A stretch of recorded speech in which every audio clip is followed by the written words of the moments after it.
Students, the topic of dissolution of partnership firm is very much important from the examination point of view for the law students. Normally, there will be a question with regard to the asking that what are all the different methods in which a partnership firm can be dissolved. So here we have to write the different methods in which a partnership firm can be dissolved. Here there may be also, that is we can expect there may be also one more question in this way also. Describe the dissolution of a partnership firm and the dissolution of partnership. So here we should not get confused with regard to the question, that is the dissolution of partnership firm and the dissolution of the partnership. I will later explain with regard to this aspect. And one more, the probable question is that what are all the rules to be observed in settling accounts of a firm in dissolution? That means what are all the rules to be followed after the dissolution? So here one more question connected with this question only. Here, what are the rights and obligations of the partners after dissolution? Here, these are all the two questions. They are more or less one and the same.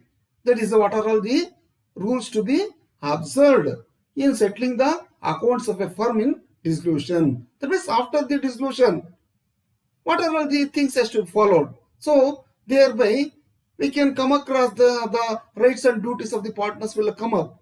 Here earlier also the rights and duties will be there. When the partnership firm is in existence also, the partners were having the rights and duties. But after the dissolution also, the partners are having the rights and obligation after the dissolution only. So these are all the probable questions we can expect with regard to the dissolution of the partnership firm. So let us discuss with regard to the dissolution of the partnership. Here the meaning of a dissolution of a firm has been given. Here the dissolution of partnership between all the partners of a firm is called the dissolution of the firm. Here the meaning is that the dissolution of partnership between all the partners of the firm is called the dissolution of the firm. That is a complete entity. That is the complete entity of the partnership firm which will come to an end. That is, in dissolution of firm, the business of the firm is closed and all its affairs come to an end and the assets and liabilities are settled. So here this is the aspect what we can see with regard to the partnership firm. Whereas the firm is dissolved when all the partners stop carrying on the partnership firm. So this is with regard to the partnership firm. If some partners dissociate from the firm and remaining partners continues the business of the firm is not dissolved. So there is also instance that certain partners they will dissociate from the firm and others they will continue the business of the firm. So then firm is not dissolved, but the partnership with regard to those partners they dissociate with the partnership firm, it will be dissolved. So that is the basic difference between the dissolution of the firm and dissolution of the partnership. The dissolution of a firm is distinct from the retirement of a partner because in latter situation others are remaining partners continues the business of the firm and firm is not dissolved. So these are all the things we can see. So with regard to the dissolution of the firm, we can say that the dissolution of the firm is the discontinuation of the jural relation existing between all the partners of the firm. So it is somewhat a sophisticated definition. So here this aspect I have gathered from the chartered accountant the student material aspects. So here in total what we can say, the dissolution of the firm is the discontinuation of the dual relations existing between all the partners of the firm. But when only one or more partners retires or become incapacitated from acting as a partner, it may be due to death, insolvency, or incapacity. The partnership, that is the relationship between such a partner and other, is dissolved, but the rest may decide to continue. So this will be called as the dissolution of the partnership, not the dissolution of the partnership firm. So let us see what are the major differences between the dissolution of the firm and the dissolution of the partnership. So it has been divided under the 5 headings so that there will be much clarity will be there with regard to the dissolution of the firm and the dissolution of the partnership. Here, with regard to the dissolution of the firm, we can see the basic differences will be there with regard to the dissolution of the firm vis-a-vis the dissolution of the partnership. First one is continuation of a business. With regard to the dissolution of the firm, it involves discontinuation of all the business in a partnership. There will no business at all. When the dissolution of the firm is there, there is no business will be there. That is the discontinuation of the business in partnership. So that can be seen under the dissolution of the firm. With regard to the dissolution of the partnership, it does not affect the continuation of the business.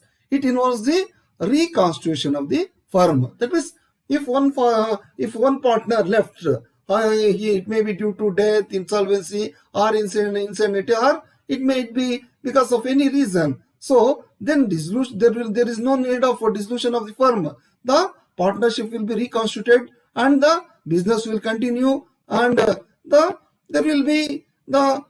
firm will continue, but there will be dissolution of the partnership only with regard to the partners left and their constitution. So next one is winding up aspect. With regard to the winding up aspect, we can see it involves the winding up of the firm and requires realization of the assets and settlement of liabilities. So here, with regard to the winding up of the firm and what happens, there will be realization of the assets and settlement of the liabilities. Whereas with regard to the dissolution of the partnership, it involves only reconstitution and requires only revaluation of the assets and liabilities of the firm. That means when there is the reconstitution has been made, so subject to that reconstitution, there will be some formalities will be made with regard to the assets and liabilities of the firm with regard to the partner who has left the firm. So that is the aspect we can see with regard to the dissolution of partnership. With regard to the dissolution of the firm, there will be complete settlement of the accounts, liabilities, etc. Then with regard to the order of the court, with regard to the dissolution of firm, a firm may be dissolved by the order of the court. The court may order the firm, which may be under section 44 for the dissolution of the firm. But with regard to the dissolution of partnership, the court will not order for the closure of the partnership. So dissolution of partnership is not ordered by the court. So the court can order for the dissolution of the firm only. Next aspect, scope. That means what is the scope? What are the scope we can see with regard to scope? What are the differences we can see with regard to the dissolution of firm and the dissolution of the partnership?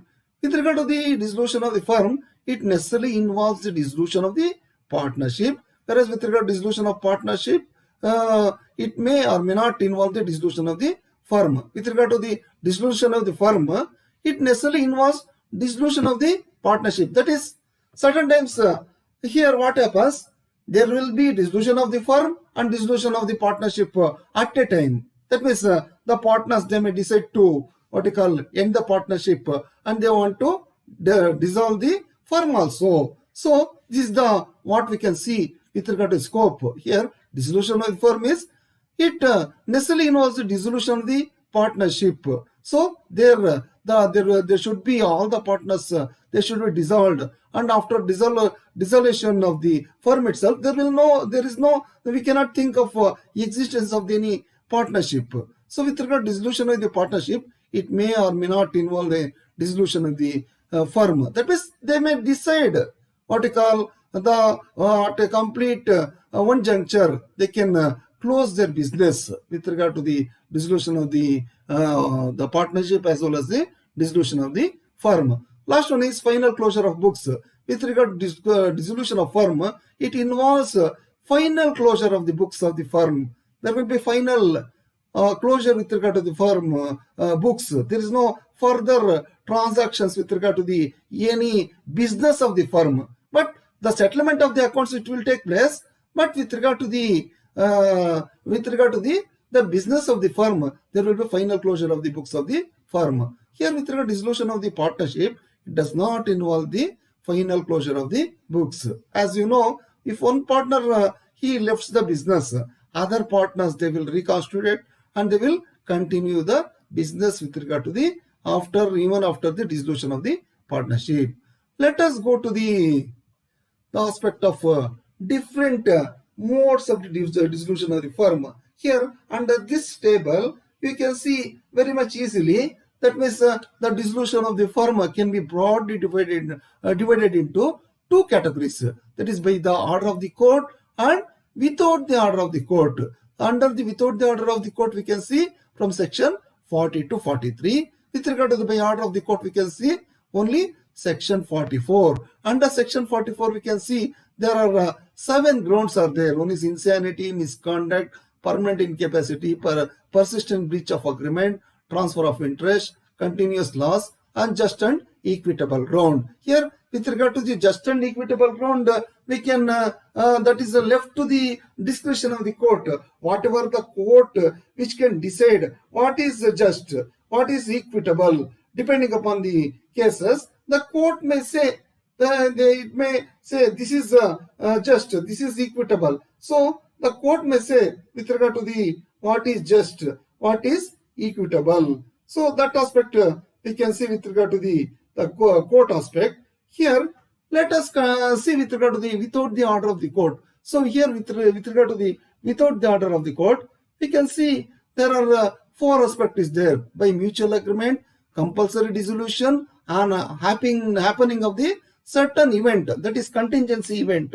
So depending upon the contingency of the event, the dissolution will be there. So that purely depends upon the contingency of the event, on happening of certain event. Last one is by notice.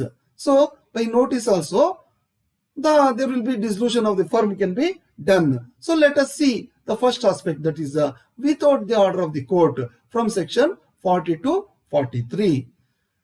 So here mode of dissolution. Indian Partnership Act provides for the following modes of dissolution, that is the dissolution by agreement, compulsory dissolution, dissolution on the happening of certain contingencies, dissolution by notice of partnership at will, and that is a dissolution by court. So here what is dissolution we know. Under section 39, with regard to the dissolution, the definition has been given. That is a dissolution of partnership only involves a change in the relationship of the partners, whereas dissolution of the firm is complete breakdown of the relation of partners among all the partners. So here we can see the definition under the section 39, that is the dissolution of partnership between all the partners of the firm is called the dissolution of the firm. So here with regard to the modes of dissolution, here we have to see the section 40, 41, 42, 43 with regard to the dissolution without the order of the court. The first one is dissolution by agreement.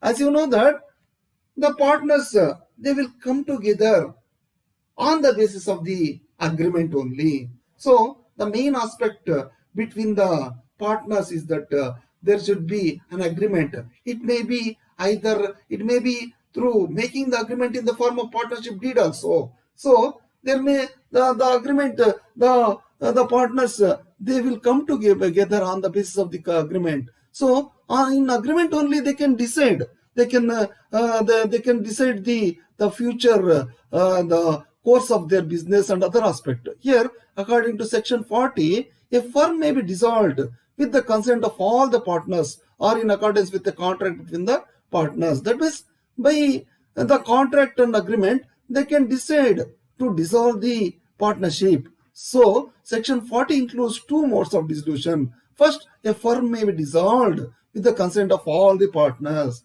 That means a firm, if all the partners they decided to end their business, they don't want to continue the business. So then there is no question of running the partnership firm. So that is the one instance. Another instance is secondly, a firm may be dissolved in accordance with a contract between the partners. That means here the other aspect is that a firm may be dissolved in accordance with the contract between the partners. That means here already there is a contract is there with regard to the dissolving the partnership. So on the basis of the contract also they can dissolve the partnership. That is with regard to the dissolution by agreement.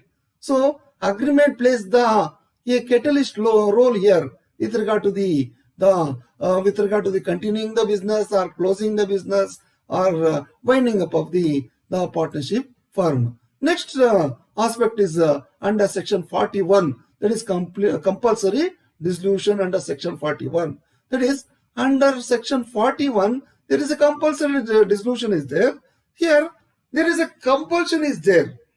Here there will be compulsion will be there with regard to the winding up of the firm or dissolving the firm. There are so here we can see the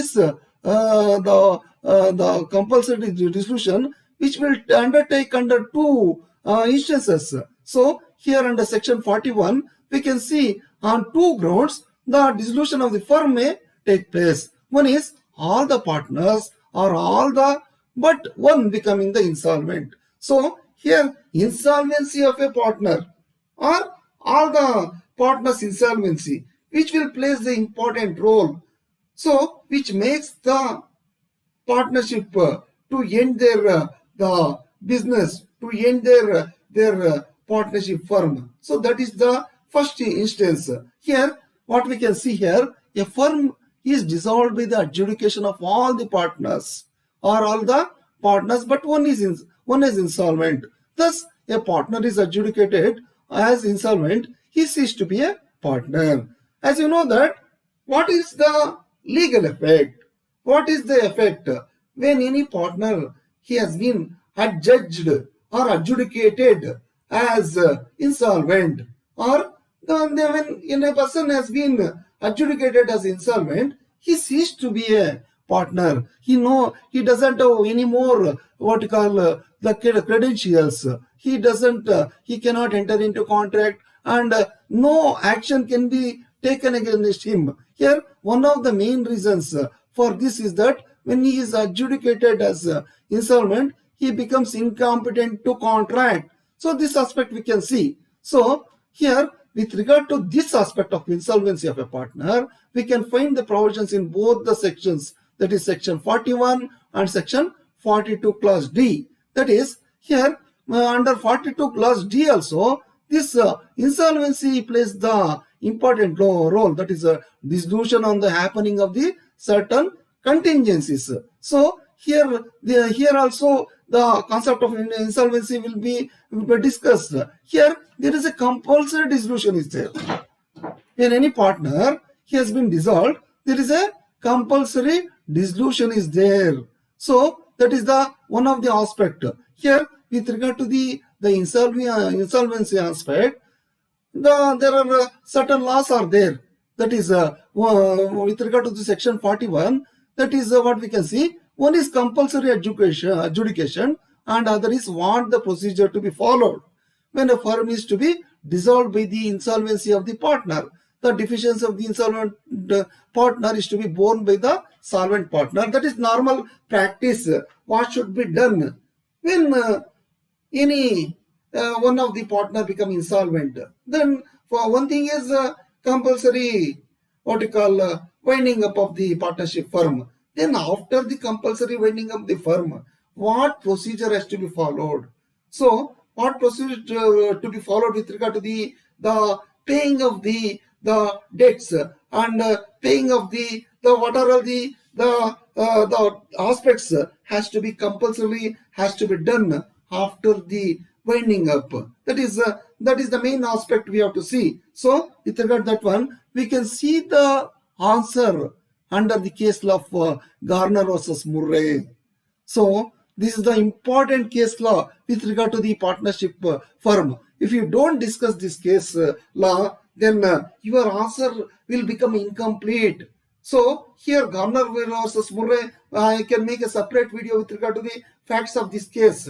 Here today I will take up only the what is the principle has been adopted with regard to this Garner versus Murray is that when a firm is to be dissolved by the insolvency of the partner, the deficiency of the insolvent partner is to be borne by the solvent partner. So that is the principle has been adopted under the Garner versus Murray. Here in India also, this aspect has been followed. That is, the deficiency of the insolvent partner's capital account must be borne by solvent partner in proportion to their last agreed capitals. So this aspect we have to keep in our mind. So here with regard to the compulsory dissolution, this is the one of the aspect, that is insolvency. On the basis of the insolvency, the partnership firm can be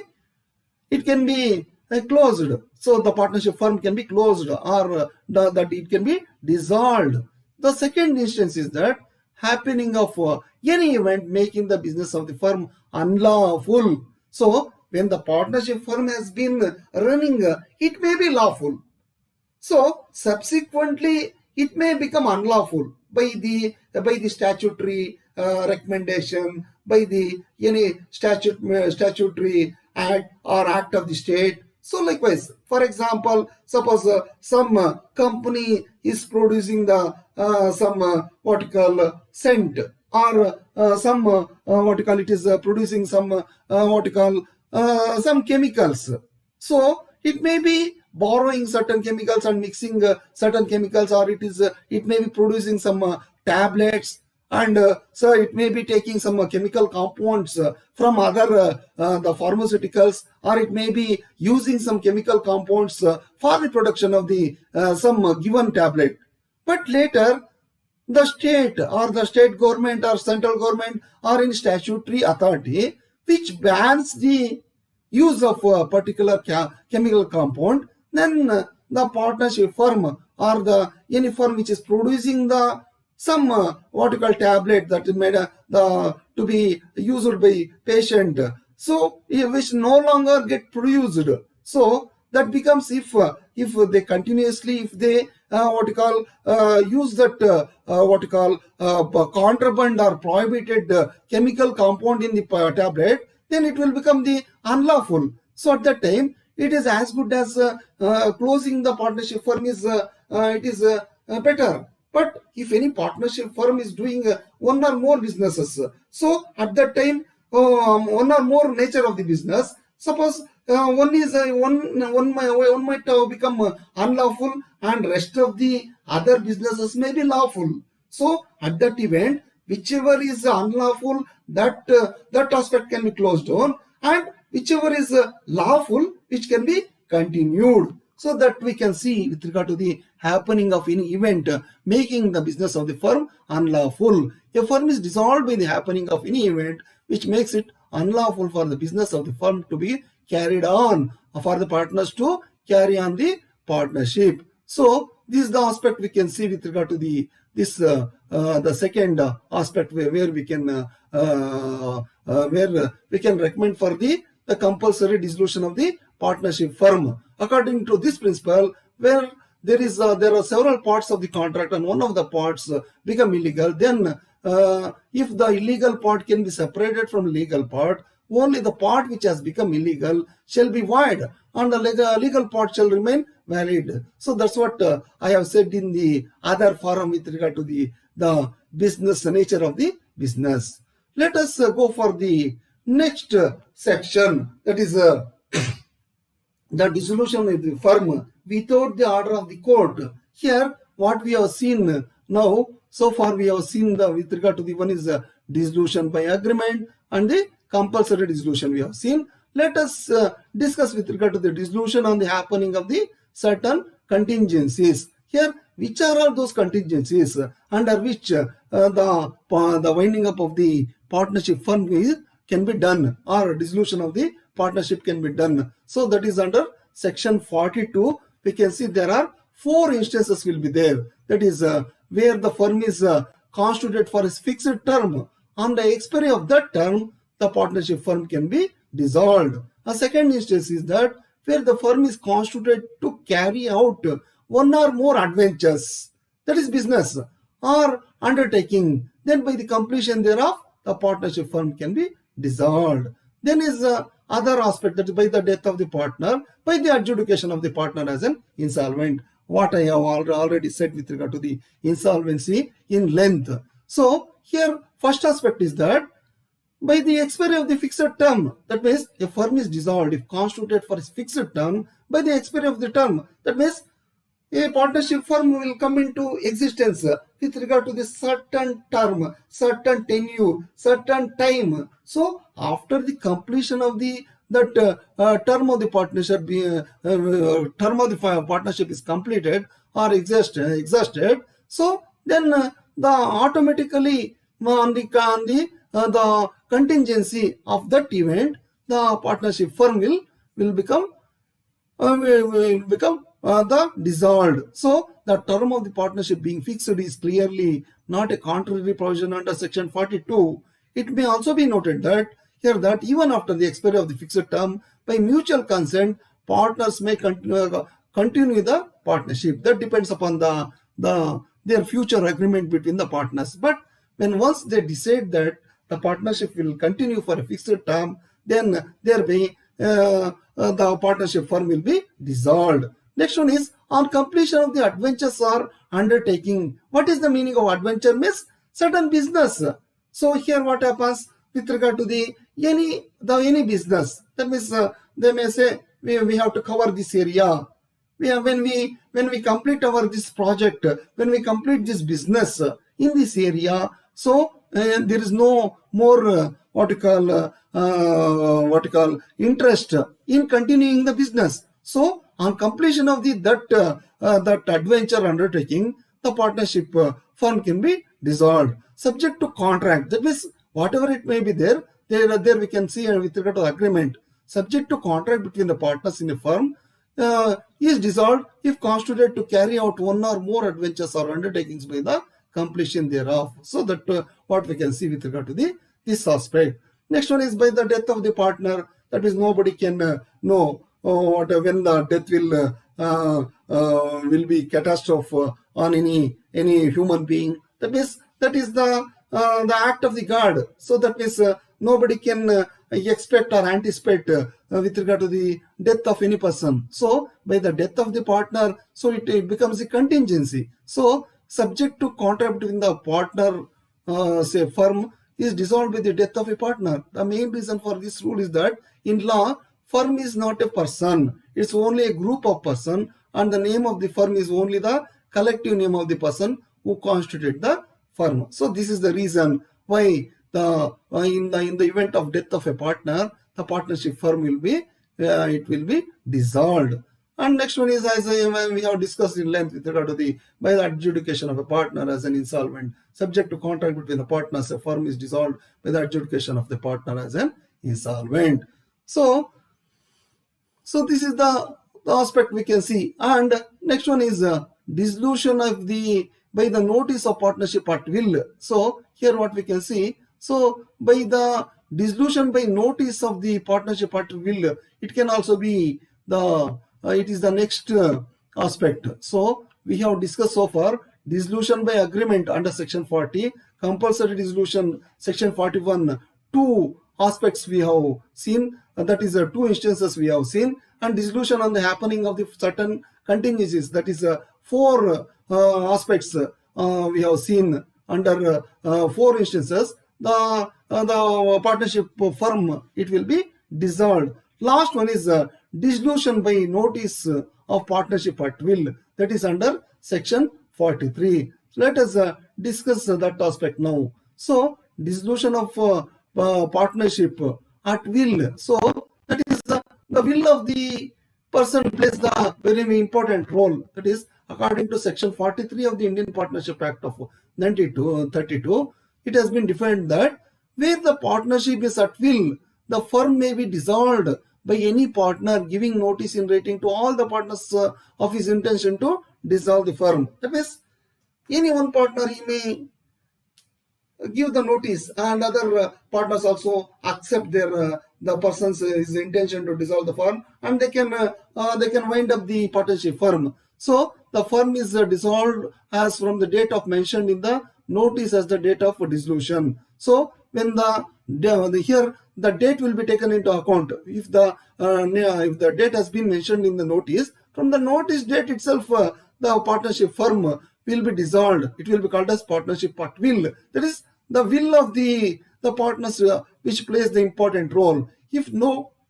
date is mentioned, as from the date of communication of the notice, the partnership at will, it will continue. When the other partners, they receive the communication of the notice, so from that date, the partnership at will, the partnership of the firm will be dissolved. So this is the thing we have seen. That means here under the dissolution of the firm, we are looking into the without the order of the court from section 42, 43. We have seen by mutual agreement, we have seen, and the compulsory dissolution we have seen. There are two events on happening of the certain events. There are four the events are there under section 42 we have seen, and last one we have seen the by notice, that is section 43. So these are all the aspects by mutual agreement, that is section 40, and compulsory dissolution section 41 on happening of the certain event, that is 42, that is contingencies of event,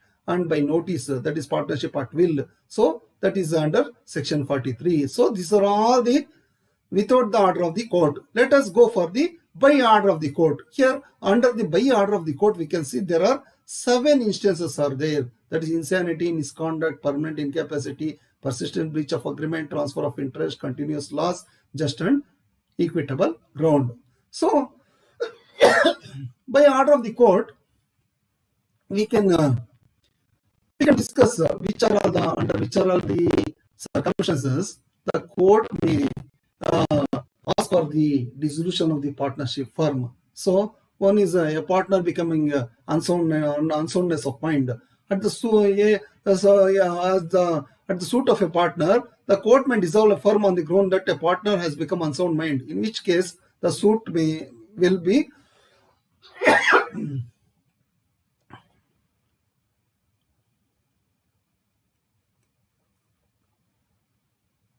permanently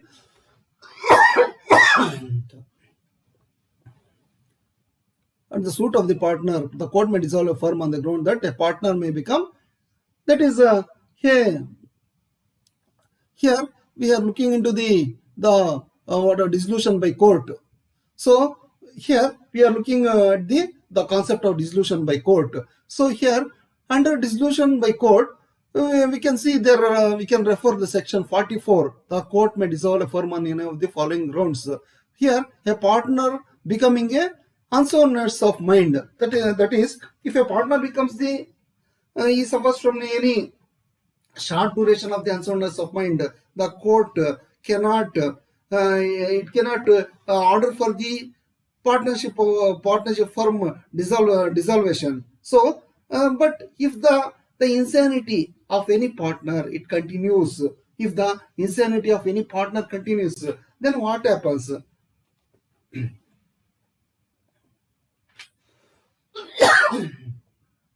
So when one of the partners become insane, then any partner may apply to the court for dissolution. There must be adequate proof to show that the partner has been really suffering from unsoundness of mind.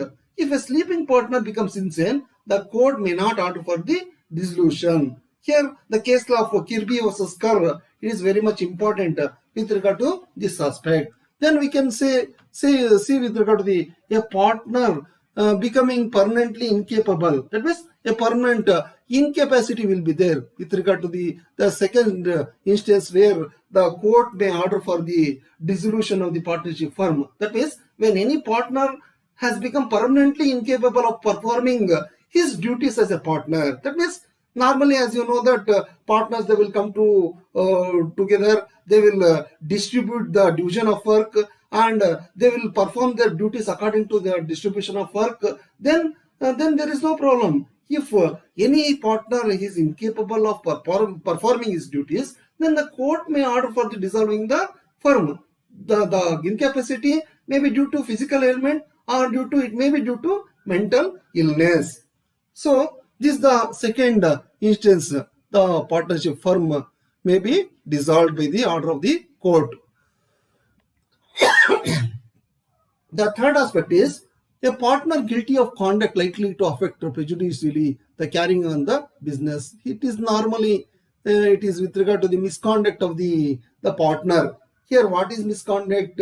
What is not misconduct? Whether it has got any influence on the business, and whether the court can order for the winding up the partnership firm, even though it does not have the effect on the partnership firm. It depends upon the case to case. So here, with regard to this one, I have made a separate video with regard to the misconduct of the misconduct being the reason to ask for the dissolving the partnership firm. But here, whether a guilty person, a guilty partner, whether he can ask for the dissolving the partnership firm for his own misconduct, means here he cannot ask for his misconduct. So with regard to this one, I have done a problem solving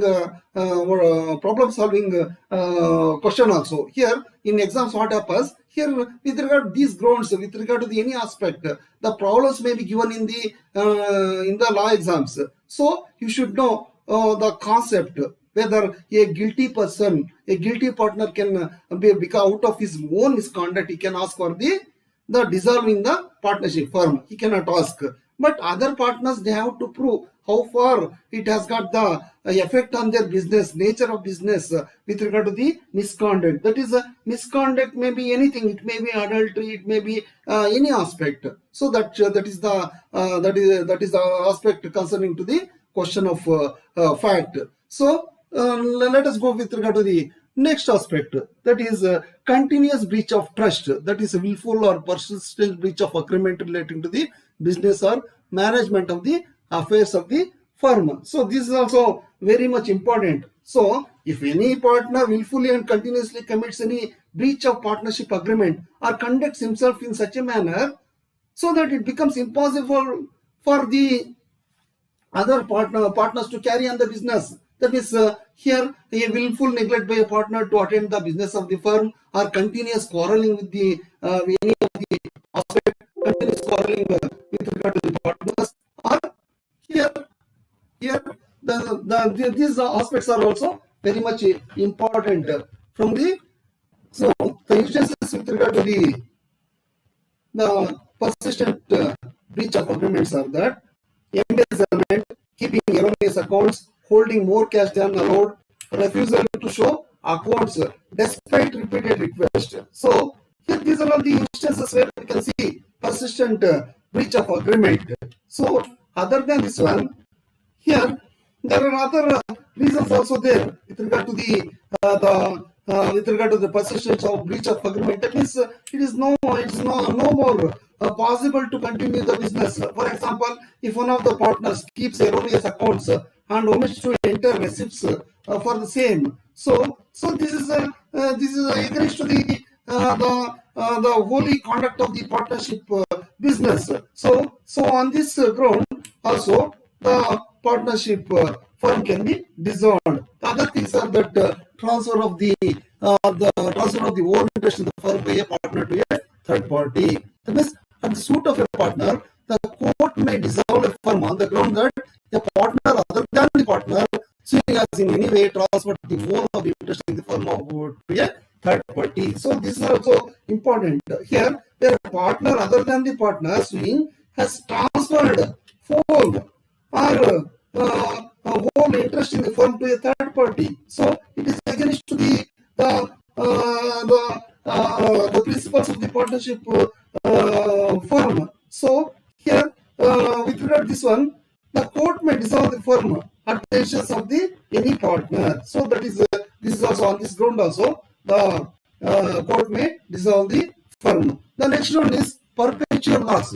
That means if as you know that the partnership firm has come into being under some agreement as we have seen under section 4. So in order to make the a profit, the partners they will come together, they will make agreement. So all those things are there. So here if there is any continuous loss is there. So at that event some partner they are ready to continue with the business, but there is no question of running the business. Then any partner, one of the partner, anybody, they may file a suit. So the court may dissolve a firm on the ground that the business of the firm cannot be carried on. So to save from the loss, the court may order for the dissolving the partnership firm. So this is also one of the ground we can see with regard to the dissolving the firm, that is continuous losses. So the court may grant the order to dissolve the partnership firm. And last ground is just and equitable. So here, what is just and equitable? It is totally discretionary of the court. So it is totally discretionary of the court. Here the court may take any of the ground. Here it depends upon the discretionary of the court. Here normally what are all the grounds the court may ask for dissolving the partnership firm. Under this heading is that deadlock in the management, loss of substratum, gambling by any partner in a stock exchange where the partners are not talking terms between them. That means when the partners themselves they don't have the what you call the friendly feeling towards each of them. They have got some sort of the enemy sort of the characters, and they develop some sort of the unruly behavior. So at that time it is as good as they should get rid of that partnership firm. So under these headings the court may grant the for the dissolving the partnership firm. So at the suit of a partner, the court may dissolve a firm on the ground that it is just and equitable that the firm should be dissolved. So on the ground of just and equitable way, the court may order for the dissolving the partnership firm. So we have seen all these aspects, that is the modes of dissolution of the partnership firm we have seen. So here we have seen we have discussed all the aspects concerning to the mode of dissolving the partnership firm. So first we have seen with regard to the without order of the court under section 40 to 43. So under section 40 we can see by mutual agreement. Under section 41, that is compulsory dissolution, we have seen there are 2 instances will be there on happening of the certain events. 4 instances we have seen, and by notice also there will be the dissolution of the firm will be done. So this is the one aspect that is without order of the court. And with regard to the with order of the court, we can see there are 7 grounds are available. That is insanity, misconduct of the partner, permanent incapacity of the partners, persistent breach of agreements, and we have seen which are the examples for the persistent breach of agreements, and transfer of interest to third parties, and continuous loss of the partnership firm, and the last one is just and equitable ground that is left to the discretion of the court. And we have discussed which are all the normal grounds on which the court may ask for the dissolution of the partnership firm under the just and equitable ground. In the next video, we can discuss the other aspect, that is with regard to the what are all the rights and obligations of the partners after the dissolution, or it may be asked with regard to the what is the procedure to be followed with regard to after the dissolution of the firm. That is how the settlement of the accounts can be done. That means the rules to be observed in settling the accounts of the firm after the dissolving the partnership firm. So this is with regard to dissolution of partnership firm. Here in the exams, there will be straightforward question will be there with regard to the methods of dissolving firm. So here you can write something with regard to the some aspects with regard to the what is meant by dissolution under section 39, and you can if you like to explain what is the difference between dissolution of firm and dissolution of partnership, it is well and good. And otherwise you can write the you can explain all this what you call the methods of dissolving the partnership firm. So this is with regard to the aspect of dissolution of the partnership firm. In the next class, we can see with regard to the method of settlement of accounts or rights and obligation of the partners after dissolving the partnership firm.